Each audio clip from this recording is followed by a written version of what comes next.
you always heard the stories about TB throwing with Welker and Moss in LA, and you have Gronk come out here. So, after my first year, I was like, yo, Steve, my agent, I was like, give me a place in LA and let Brady know I'm going to be out there. Yeah. Just in case he wants to throw. Yeah. I want to throw with him. I want to be around him. And you did that like multiple years. You were just like trying to get his attention, trying to be like, yo, man, I will be your dude. I just wanted to be available. That's right. Because I was still like a slapdick at the time. I had some run and some burn my rookie year, but there was Wes Welker and he was a fucking stud. Yeah. I was transferring positions from quarterback to receiver, and I was still learning my game. I was still trying to gain confidence through experience and reps. And, I needed reps. So how do you get reps? You got to be around the guy who's throwing the ball. And, that's all you can ask for is to be around, especially with a guy like Tom Brady, who already had 3 Super Bowls. He was 35. He was a stud. Yeah. For him to give me any kind of time would be like insane. And, I moved out here. My first year, he only called me once. Dropped everything, fucking went out there. Where were you when you called? I was at a barbecue. Okay. I was at a barbecue here in Venice. He's like, yo, hey babe, because he's like, he babes everyone. Yeah. He's like, oh, hey babe, can you come catch some routes over at UCLA? Yeah. I was like, yeah, I'll be there in 10 minutes. Yeah. Dropped everything, went out there doing, warm-ups and shit. He comes out and he fucking worked me to death. Yeah. I was like, we must have ran 65, 70 routes, which is a lot. You go out usually in off season, when you're running routes, you probably do, conditioning, you'll hit like 25 to 30 routes afterwards, very specialized and detailed. But, we were over here doing 2-minute drill, going set to 10, go down, take a minute break, come back. And all that kind of work prepare me because he was learning my body mechanics and I was learning ultimately what he wanted. If he would yell at me on like an out route, like, yo, dude, you got to get downhill on this, cover 4, this, talking football with the guy who's ultimately distributing the football. Yeah, he's in the driver's seat. But I remember, from I've seen both of the documentaries. They're so fucking. Me and my kid, little Bill, we like watch him over and over again. I'm gonna talk to you about him a little bit too. Yeah. But Brady like says on there, you were like a fucking golden retriever. You were just like your work ethic was so apparent to him, like right off the jump. And I'm just wondering, like, I get it, like you guys are learning each other, but at that point, he wasn't really looking at you as like this guy could potentially be like what you ended up as, right? No. But would he run 75 routes? Was that with everyone, or was there something different about the way you were doing it? Like, how do you feel like when you're working out with your quarterback? Like, what is the proper way to do it? When you catch the ball, are you coming full speed back, handing him the ball? Like, what made you different? How did you show your work ethic? I think we were both using each other for different reasons. I was using him just to be seen, just to let him know, I'm here. Sure. He was using me because he needed to throw the ball. And, you need to throw the ball to moving targets, and especially guys that know your system. You can sit and talk football, and, you're sharpening your brain in the offseason when you can sit and talk plays, say, hey, you're the F, 0-out slot fiend, ride 134, F, bow ice. You got to, and so like we're talking football, so it's helping him stay in shape mentally, physically. And for me, it was like, what I did, I was just available. Yeah. That was the one thing. Like I always told him, if you need anyone, I'm there. That I'd drop anything because, I loved football, and I was, when you get in this like sense of unknown, you get into something new. Yeah. I never played receiver. You're like a cornered animal. I was always taught you got to work your way out of it. You got to do everything you can to get out of it.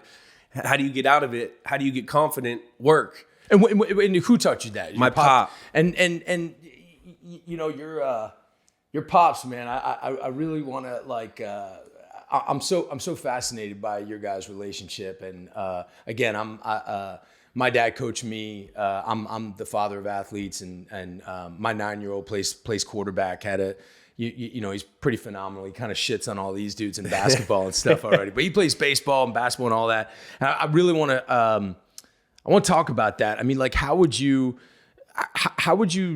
describe your old man, and how would you describe like what sports, the bond between you, and like how sports has played a role? Yeah, my pop, he grew up without a dad. His dad died when he was 3. And he was in and out of trailer parks. Mom, my grandma had like 3 or 4 different husbands. And, so it was a different life than what I was. And his dream always was to have a father and have, a relationship with someone that could help him, because he always remembered when he was playing sports, he was a stud, but he was never quite better than the guy that had his dad pushing him. And so that's why he ended up quitting sports to go out, become a mechanic, help his mom. And he learned, ultimately the root of hard work through that process. Now, when he had me, his dream was, to basically give me what he never had, that support system. And I was like a knucklehead. I was a wild kid, and he knew how to handle me. He pushed me very hard. He was very tough on me. This was the 90s, like this shit's not, you couldn't do this stuff now. Yeah. So I learned from him through our hard work. We'd practice every day, whether it was football, baseball, basketball. My dad would go to work at 4:30 or 5:30, come home at 4, pick me up before practice. We'd go infield, take batting practice, get some extra reps on football, catching balls, throwing balls before practice. Then we'd go do homework after. He was just always there, and I think seeing his hard work through example of how he worked, and then his dedication to the kids, me, my brother and sister, that kind of, when you're a kid, you are what you're around. That's right. And so when you're around that, I picked that up, and, he was always the voice in my head when I then went off without him. I went to college. He was always that voice in my head that was always talking to me, because I could always remember the little shit he would do to me. Like when I was taking infields, he'd have my sister like throwing like wiffle balls at me and trying to bug me, and I would get so pissed off and I was a firecracker, and I'd be like, "What the fuck? What's going on?" He's like, "Hey, stop that shit." Yeah. He'd be like, "You're not gonna make it because your mentality, like your mental game's not there." Yeah. You know what I mean? Yeah. Like if you can't handle this, what makes you think you can handle other people? Yeah. And he would challenge me this like when I was 11 years old, right. 12 years old. Right. And so, and in the moment, how would that make you feel?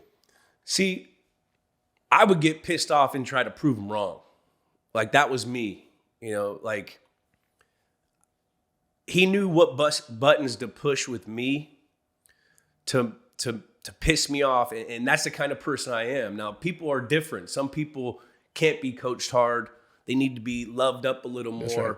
Everyone's a little different. But with me, he knew that I needed that in order to get pissed off, work hard, focus up, like all these little factors, these fundamentals that have helped me succeed in my life. Like he knew that at a young age. Did he coach your brother and sister in the same way? Like was his style, or did No, his style was his style. He coached my brother, and my brother, he couldn't take it as much. How so?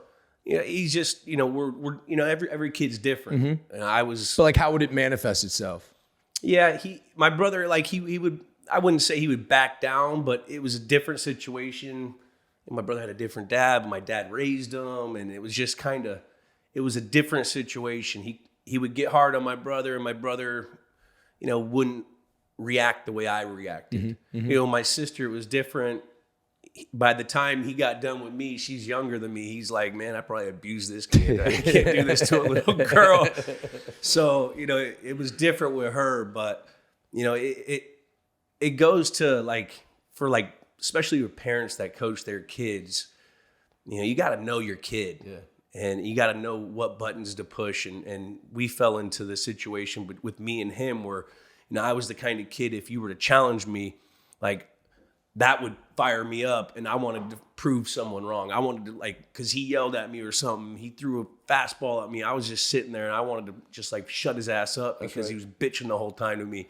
So it'd make me focus, and I played better angry. You know what I mean? My brother didn't necessarily do that. Yep. So, and when he was coaching the other kids on the team, because he was coaching your Pee Wee team, was he that same way with them? Like, was he? Oh, he was terrifying. Yeah, he was that guy. He was that guy. Yeah. They were tough. It was a tough group back then.